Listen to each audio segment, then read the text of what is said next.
अभी जो Asia cup में इंडिया पाकिस्तान का मैच हुआ उसको लेके भी बहुत सारी बातें हुई। आप प्रतिक्रियाएं बहुत आई। हमारे हिसाब से तो नहीं खेल होना चाहिए, जिससे कोई मेल नहीं उसके साथ कोई खेल नहीं।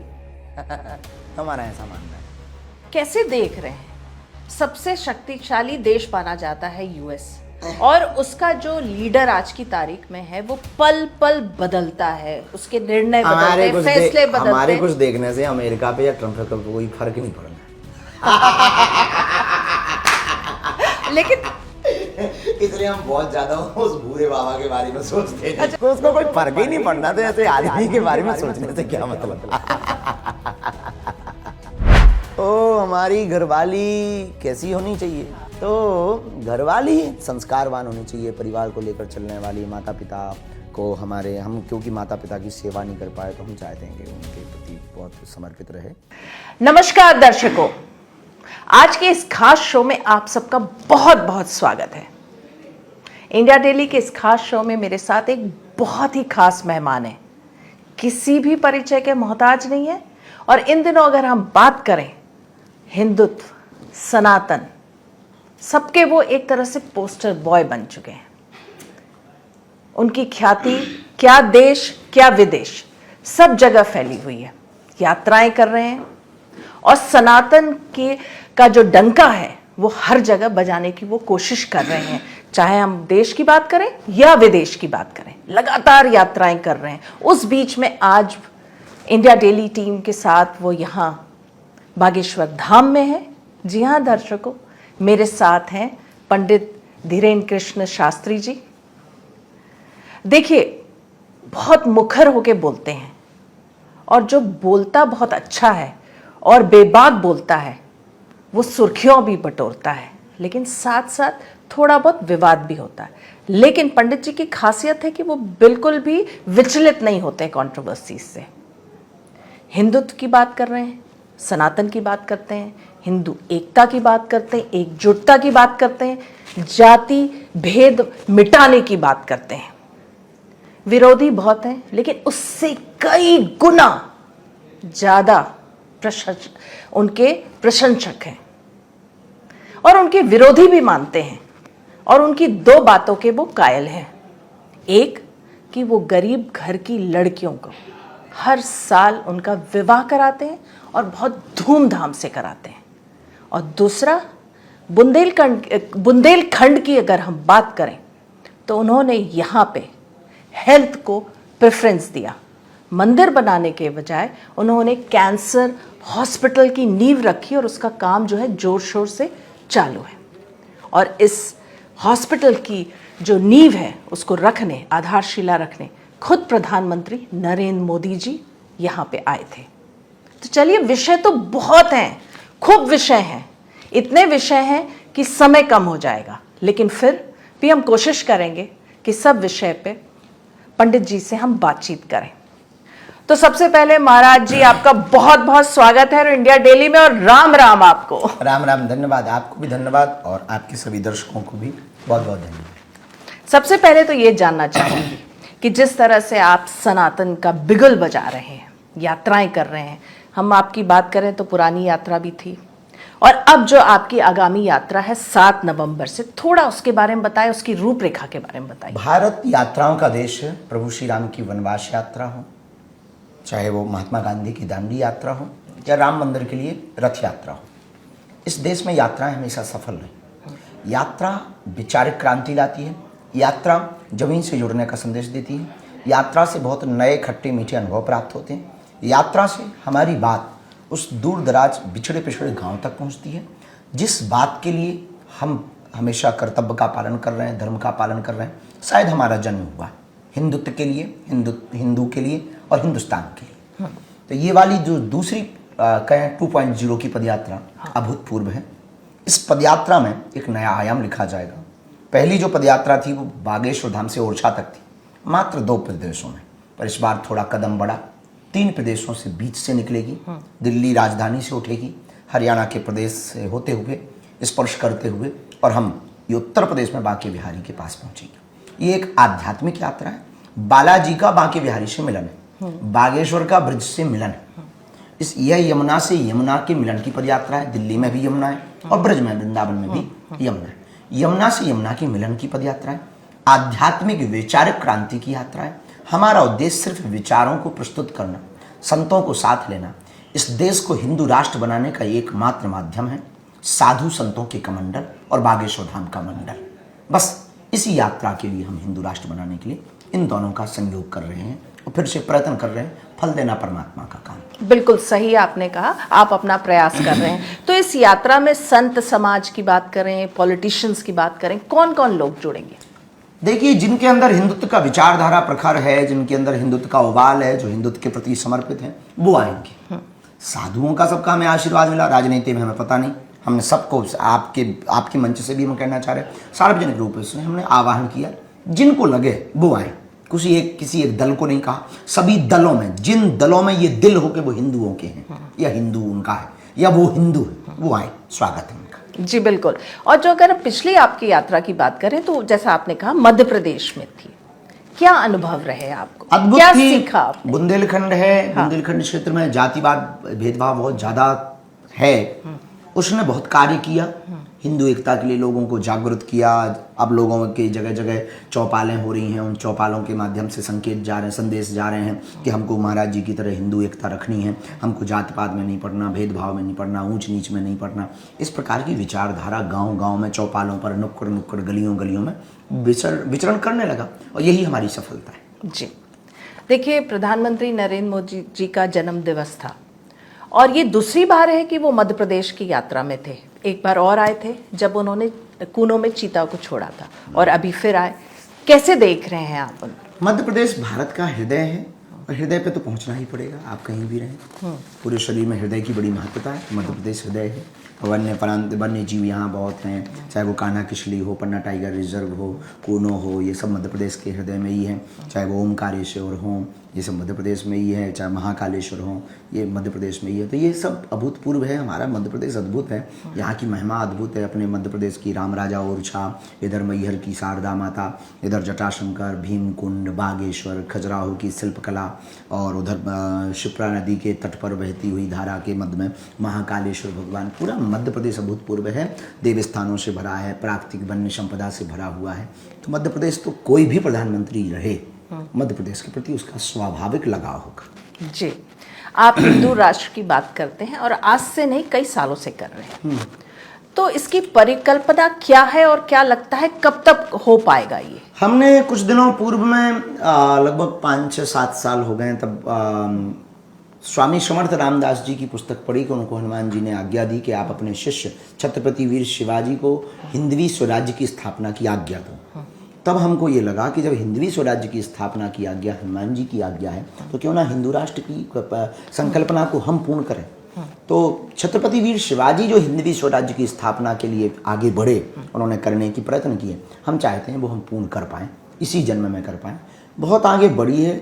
अभी बहुत सालों तक लोगों में डर था, ये बात कहने में भयभीत होते थे कि हम मारे ना जाएं, ऐसा ना हो जाए, वो ना हो जाए। कुछ अच्छे पढ़े लिखे आप जैसे बुद्धिमान लोग सेकुलरिज्म का नारा लगाते थे, सेकुलर राष्ट्र है, ऐसा है, वैसा है।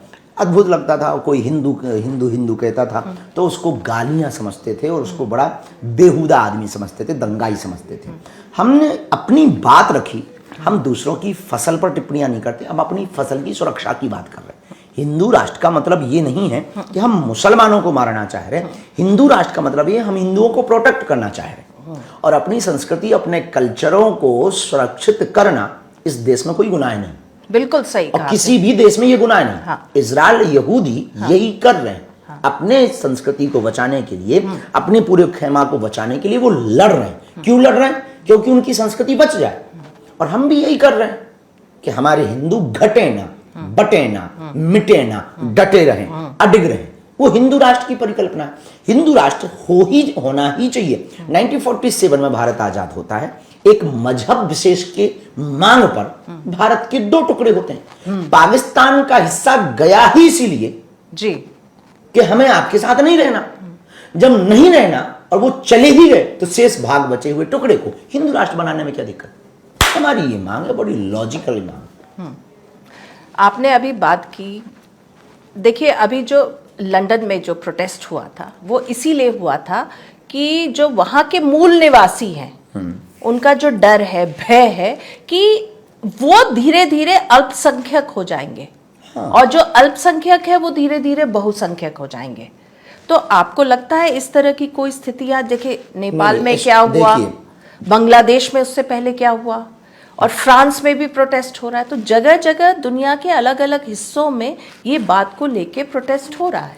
भारत में ऑलरेडी ये शुरू हो गया। 9 राज्यों में हिंदू अल्पसंख्यक की बॉर्डर पर, कगार पर, असम, मेघालय, त्रिपुरा, नागालैंड, मिजोरम, मणिपुर, ये वो राज्य हैं, पश्चिम बंगाल सहित, जहां पर हिंदू घट गया, अपने आप को अल्पसंख्यक ही मान रहा। और पाकिस्तान में तो 0.02% बचा है, बांग्लादेश में तो नरसंहार देखा ही है। हम चाहते हैं जो 9 राज्यों की दुर्दशा हुई वो इस तरफ ना हो। अब जितने हैं उतने तो बच जाएं। अब वो बचेंगे कैसे? विचारधारा परिवर्तन से, संगठन से। संघे शक्ति कलयुग है, कलयुग में संगठन ही शक्ति है, एकता। और एकता करना कोई अपराध नहीं है इस देश में। एकता करना हमें किसी को, हमारा देखिए हिंदू धर्म बड़ा शांतिप्रिय धर्म है पूरे विश्व का जी। हमारे सनातन परंपरा में कभी भी हम लोग जब बहुसंख्यक भी रहे तब हमने तलवारें रख करके कभी धर्म बदलवाने की बात नहीं की, ना कोई भी इतिहास है। पर इस देश में ही ये हुआ कि कुछ जो वर्तमान में अभी अल्पसंख्यक हैं उनके कुछ पूर्वजों ने तलवारों की दम पर धर्मांतरण करवाया, हमारे हिंदुओं ने ये नहीं करवाया। यदि वो धोखे से 40 या 50% हो गए तो 50 तो फिर साफ ही मान लीजिए। इसलिए हम लड़ रहे हैं। ये घटना जो होनी 20 साल बाद उसको हम आज देख पा रहे हैं, इसलिए हम लड़ रहे हैं। लोगों को लगता है कि हम दंगा फैलाते, सच ये हम गंगा फैला रहे हैं, मतलब पवित्रता फैला रहे हैं। तो आप जो इतना मुखर होके ये बात कहते हैं, क्या इसीलिए आपको जो है कई बार जो है आपकी आलोचना तो खैर होती है, वो छोटी बात हो गई आपके लिए, आपके सामने, लेकिन जो जान से मारने की धमकी वगैरह आती है, देखो आप कुछ भी करोगे तो कुछ तो बोला जाएगा। रही बात जान से मारने की, मरना तो ठीक ही है, सबको मरना है। देश के लिए कुछ करके मरेंगे तो हमें लगता कि ये मरना नहीं, शहादत होगी। भगवान करे अभी हमें बहुत लंबा जीना है, क्योंकि बहुत लोगों के पेट खराब करने हैं। तो अभी हमको बहुत जल्दी निपटना नहीं, और निपट भी जाएंगे तो कोई दिक्कत भी नहीं। लेकिन हाँ, मैं हिंदू हूं, हिंदुत्व की बात करूंगा। यदि हुआ मेरे धर्म पर घात तो मैं प्रतिघात करूंगा। यहाँ पे पूछना चाहूंगी, लव जिहाद को लेकर कितनी चिंता करते हैं? मध्य प्रदेश की है अगर हम बात करें तो इन दिनों मध्य प्रदेश में कितने लव जिहाद के मामले सामने आ रहे हैं? किस तरह से हिंदू लड़कियों को बरगला कर, उनसे संबंध बना के, वीडियो बना के, ब्लैकमेल करके धर्म परिवर्तन जो कराया जाता है जबरदस्ती का, मध्य प्रदेश में तो आ रहे हैं, और भी अन्य राज्यों से ये बातें आ रही, चाहे छत्तीसगढ़ हो और अन्य राज्य। पूरे देश में ये है, ये एक स्कैम है, बहुत बड़े लेवल का स्कैम है। अच्छा। और हिंदुओं की बच्चियों को टारगेट करना पूरे परिवार को तबाह करने जैसा है। किसी भी बच्ची की इज्जत यदि हिंदुओं की उतर जाती है, ना भाई मुंह दिखाने लायक बचता, ना माता पिता बचते, और पूरे परिवार पे धब्बा लग जाता।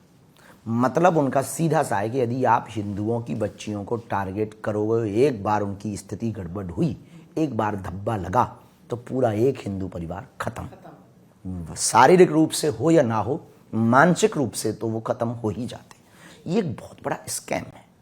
सरकार काम कर रही है, संघ काम कर रहा है, हिंदूवादी विचारधारा के लोग काम कर रहे हैं, चाहे वो विश्व हिंदू परिषद हो या फिर बजरंग दल हो या बजरंग सेना हो, बहुत से संगठन हैं जो काम कर रहे हैं।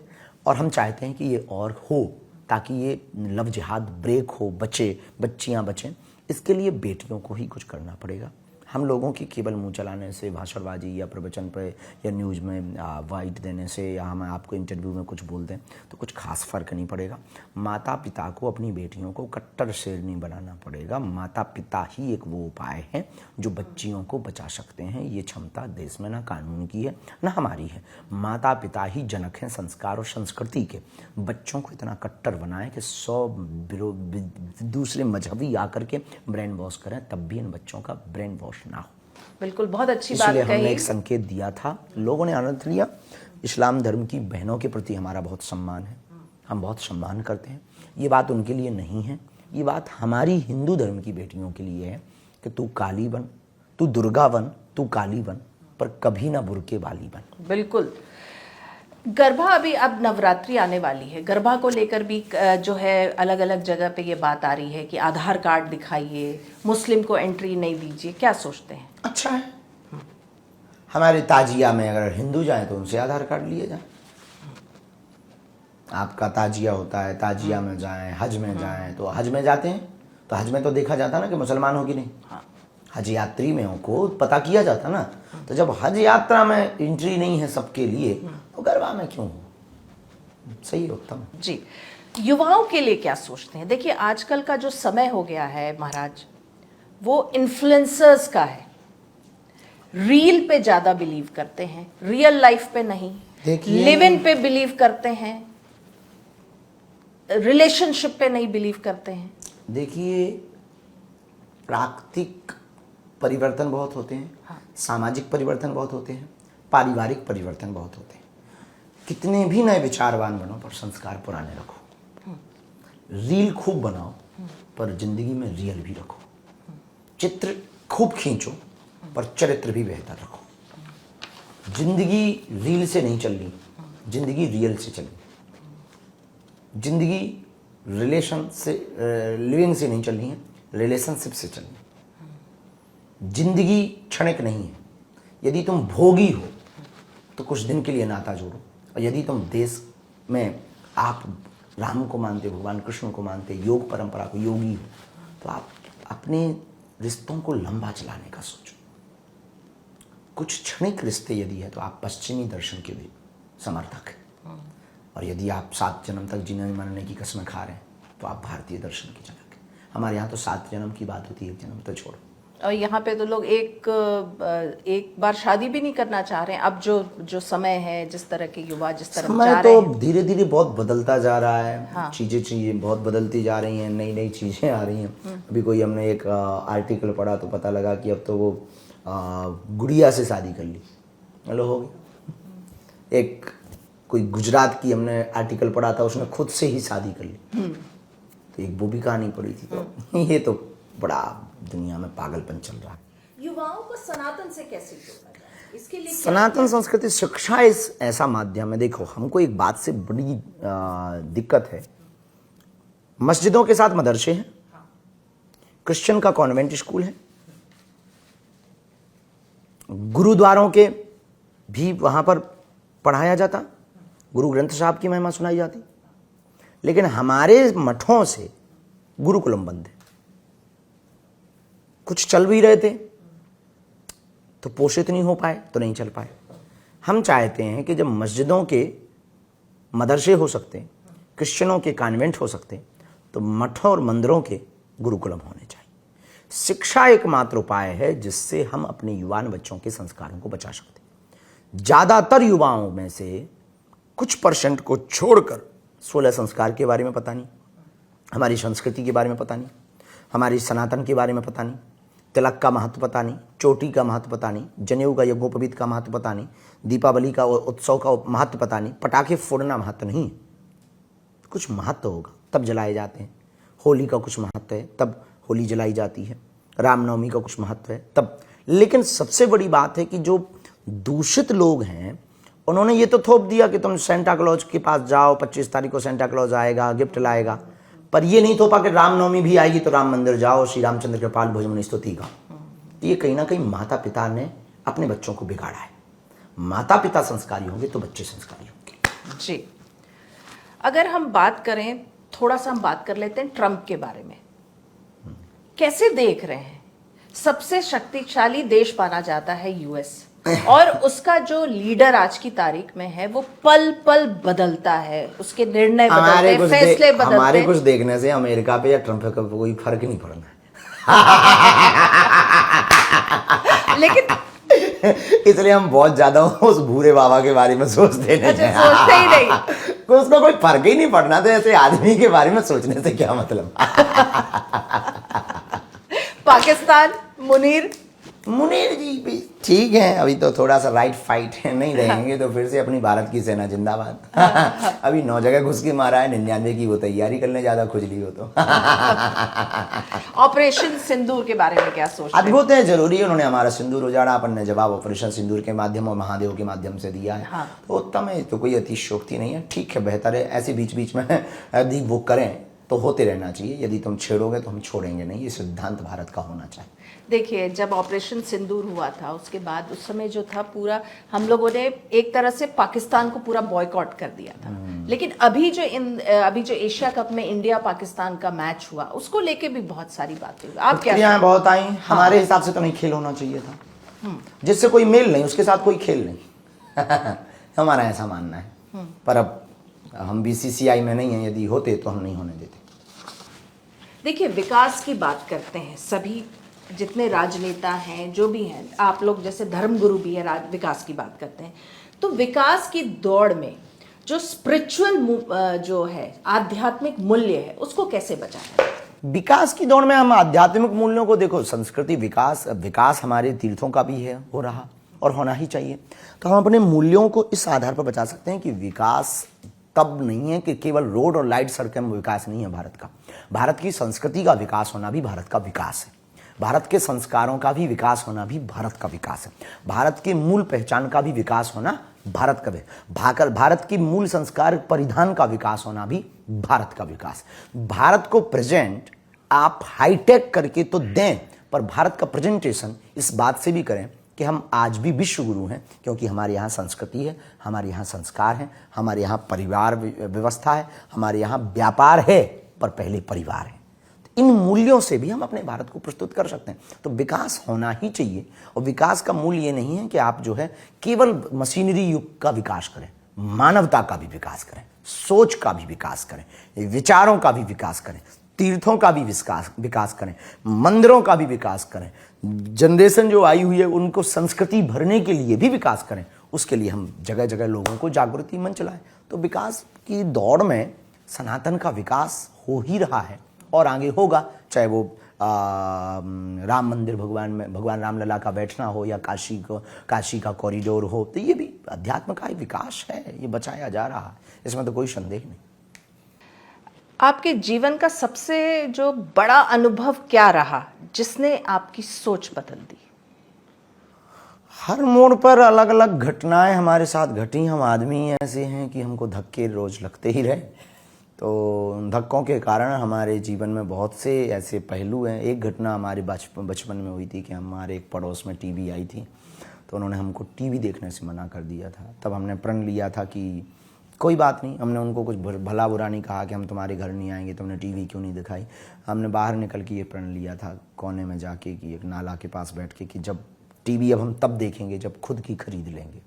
पर पिताजी कुछ करते नहीं थे, गरीबी हालत थी, झोपड़ी में रहते थे, घर में लाइट भी नहीं थी, बहुत परेशानियां थीं। कर्मकांडी ब्राह्मण थे तो कर्मकांड करने जाते थे, 5 रुपया 10 रुपया सत्यनारायण में मिलता था। बहुत 1-1 रुपया जोड़ करके हम 2.5-3 साल में 3800 रुपया जोड़ पाए थे। तब हमने टीवी खरीदी, फिर टीवी लाए। 3 साल तक हमने कोई टीवी नहीं देखी थी। टीवी वाले रूमों में नहीं बैठते थे, यजमानों के घर जाने पर वॉल्वो बस में नहीं बैठते थे, किराया भी कम होता था एक तो वैसे भी, और उनमें किराया ज़्यादा लगता था, दूसरा टीवी था तो बैठते नहीं थे। धीरे धीरे हमारे जीवन में फिर जब वो जोड़े 3800 फिर टीवी लाए, टीवी देखी, तो वो चाचा आए जिन्होंने हमें भगा दिया था, तो उनको हमने थैंक्स कहा। उनको हमने लड्डू दिया तो बोले थैंक्स क्यों कहा? हमने कहा कुछ नहीं। फिर मन में कहा कि यदि आप उस दिन ना भगाते ना हम टीवी तो उस समय क्या उम्र थी जब आपने ये? हमारी बहुत ज़्यादा नहीं, शायद 12-13 साल, 12-13-14 साल। तो आपने बीच में उतने साल टीवी नहीं देखा, जब खुद का खरीदा तब देखा? लेकिन ज़्यादा फिर देख नहीं पाए। एक नया संकल्प ले लिया, वो बैठे थे, हम बैठे थे। फिर हमने देखा कि कोई आध्यात्मिक चैनल लगा है, उसमें कोई कथा कह रहा है, वो टीवी पे ये सुन रहे हैं, ये तारीफ़ कर रहे हैं। तो हमने सोचा क्यों ना हम टीवी पे आएँ। तो फिर एक नई दौड़ हमने ज़िंदगी में शुरू की कि अब तब तक नहीं रुकेंगे जब तक टीवी पे नहीं आ जाएंगे। तो इसमें कितना साल लगा ये वाला? इसमें भी हमको 4-5 साल लगा। 2-3 साल टीवी खरीदने में लगा, 3-4 साल हमको टीवी में आने में लगा। हमारी ज़िंदगी में जो हुआ वो बहुत झटपट हुआ, चटर पटर हुआ, इसलिए हम बहुत ज़्यादा परेशान भी इन सब चीज़ों से कि भगवान ने हमको समय से पहले और मांगने से ज़्यादा दिया। देखिए, आपके पास जितने लोग आते हैं, आप वो अपनी प्रॉब्लम्स लेके आते हैं, अपना दुख लेकर आते हैं। आप कभी पर्ची लिखते हैं, कभी किसी से बात करते हैं, सुनते हैं और वो खुश हो जाते हैं, चले जाते हैं, तसल्ली मिलती है। नहीं नहीं, तसल्ली नहीं, समाधान मिलता। समाधान, ठीक है। आपका जब मन बेचैन होता है, आपको घबराहट होती होगी कभी, नहीं, या आपके मन में कुछ सवाल होते होंगे, कभी कुछ ऐसा लगता होगा, तो आप किसके पास जाते हैं, क्या करते हैं? हमारी जिंदगी में ऐसा कोई है नहीं कि हम उसको पूछें, और खुद से ही पूछ लेते हैं। खुद की पर्ची लिखते हैं? नहीं, खुद की पर्ची नहीं लिखते, पर खुद के क्वेश्चन हम खुद से करते हैं। अच्छा। हमको बेचैनी होती नहीं, हाँ। क्योंकि कोई बीमारी नहीं, हाँ, और असंतुष्ट हम रहते नहीं, हाँ। क्योंकि जो पाया वो कम नहीं है, जो नहीं मिला उसका कोई गम नहीं है, जो पाएंगे वो सिर्फ एक ख्वाब है, पर जो मिला वही लाजवाब है। दूसरा, हम ना तो भूत में जीते हैं ना फ्यूचर में यानी भविष्य में, हाँ। प्रेजेंट में जीना जानते हैं। तो हमको क्वेश्चन बहुत कम आते हैं। अच्छा। आते हैं तो हम खुद से ही उत्तर देते हैं। एक दो सवाल ऐसे होते हैं, क्या पूछे या ना पूछे, तो 3-4 लोग हमारे आसपास हैं, हम उनसे राय सलाह लेते हैं, मानते तो है नहीं, मानते नहीं है ना। मुझे लग ही रहा। तो राय सलाह हम जरूर लेते हैं। 8-10 लोग हमारे ऐसे सन्निकट हैं, हाँ। हमारे धाम पे रहते हैं। 1-2 वृद्ध हैं गांव के, हमारे दादाजी के साथ रहे। एक हमारे मित्र भी हैं 2, तो उनको भी हम बात करते कभी कभी, तो उनको पूछते हैं कि भाई इसमें आपका क्या दृष्टिकोण है, आपका क्या कहना है, तो वो अपना जवाब देते। बाकी तो मस्त राम मस्ती में आप खुद ही पूछ लेते हैं सवाल जवाब। हाँ। कोई प्रेरणा स्रोत है आपका? हाँ, कौन? हनुमान जी। अच्छा। और आसपास में कोई? आसपास में अलग अलग हैं, सबसे हमने कुछ ना कुछ सीखा ही है। हाँ। आपसे भी सीखा कि अपना होमवर्क पूरा करके आना चाहिए, ये अभी हम सीख ही रहे आपसे। तो ये सीख नहीं है कि होमवर्क करके ही आप प्रस्तुत हों। हाँ। किसी से कुछ ना कुछ सीख ही लेते हैं, वहाँ बैठते हैं तो सीखते हैं, किसी से कुछ। तो प्रेरणा स्रोत तो हमारे बदलते रहते हैं, स्थायी कोई नहीं है। कोई स्थायी नहीं, कोई स्थायी जो आदमी है तो वो एक ही है, महापुरुष है, अवतारी है, वो रामदूत हनुमान जी। प्रधानमंत्री नरेंद्र मोदी जब आए थे आपके यहाँ पे हॉस्पिटल की आधारशिला रखने, तो उन्होंने आपकी पर्ची आप ही के स्टाइल में निकाल दी थी, है ना? तो उस पर कुछ काम हुआ? उस पर अभी तक तो नहीं कुछ हुआ। खोज जारी है। आपने आप कई बार कहते, एक बार नहीं बहुत बार आपने कहा है कि आप खुली आंखों से सपना देखते हैं। यस। है ना? तो गलत थोड़ी। हाँ, गलत थोड़ी, अच्छा है। तो खुली आंखों से आपकी सोलमेट कैसी होनी चाहिए? आपके मन में कुछ तो ख्याल आता होगा। खुली आंखों से सपना, आप ये कहना चाह रहे हैं आत्मा कैसी होनी चाहिए? सोलमेट। इसको हिंदी बोलो, अंग्रेजी तो बहुत ऊंचे लेवल की है। आप जिससे शादी करना चाहेंगे। अच्छा, घरवाली के बारे में, लुगाई के बारे में पूछ रही हैं आप? हमको तो सोल मतलब हम सीधा आत्मा समझे। यही बार कई बार ना, इसलिए हम अंग्रेजी का अर्थ जरूर जान लेते हैं। तो हमारी घरवाली कैसी होनी चाहिए? हाँ? उसको अंग्रेजी में क्या कहते हैं? सोलमेट। ओ वाइफ। वाइफ भी वही सोलमेट भी वही है। हाँ। ये आज हमने नया सीखा, देखो आपसे। तो घरवाली संस्कारवान होनी चाहिए, परिवार को लेकर चलने वाली। माता पिता को हम क्योंकि माता पिता की सेवा नहीं कर पाए, तो हम चाहते हैं कि उनके प्रति बहुत समर्पित रहे। अर्धांगिनी चूंकि आधांग होता है, तो हम सेवा नहीं कर पाए तो क्या हुआ, हमारी घरवाली करे। हाँ। और संस्कारवान महत्वपूर्ण है। दूसरा, फिर जो भगवान ने लिखा होगा, जहीं विधि राखे राम ताहीं विधि रहेगी। हाँ। लोग घरवाली और नेता चुनते जरूर बहुत विचार करके हैं, बाद में ये सुनते किसी की नहीं। अच्छा, आप एक चीज और कहते हैं महाराज जी, कि 4 बच्चे होना चाहिए, तो उस हिसाब से तो आपको तो एक क्रिकेट टीम पूरी करनी चाहिए। नहीं, ऐसा क्यों करनी चाहिए? जरूरी थोड़ी। अरे आपने 4 पर मतलब 4 का एक आधार है। हाँ। 4 का एक आधार है। वो कहते हैं बच्चे, सरकार आपकी कहती है बच्चे 2 ही अच्छे। हाँ। चच्चे के 30-30 बच्चे। हाँ। लेकिन हमारा एक लॉजिक ये है कि आप 4 बच्चे इसलिए करिए कि बच्चे तो 2 ही अच्छे। हाँ। 2 सरकार के नाम से रखिए। अब एक संघ के लिए दीजिए, एक राष्ट्र के लिए दीजिए, हिंदू राष्ट्र के लिए, तो 4 होने चाहिए। तो आपको, मैं उसीलिए तो कह रही हूँ, आप लोगों को कह रहे हैं 4, तो आपकी तो एक क्रिकेट टीम हो जानी चाहिए। नहीं, हमें 3-4 विवाह थोड़ी करने हैं।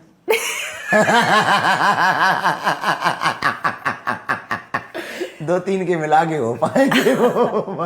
एक चीज पूछना चाहूंगी, देखिए आपको ध्यान होगा एक शब्द बीच में उसका चलन बहुत हो गया था, भगवा आतंकवाद।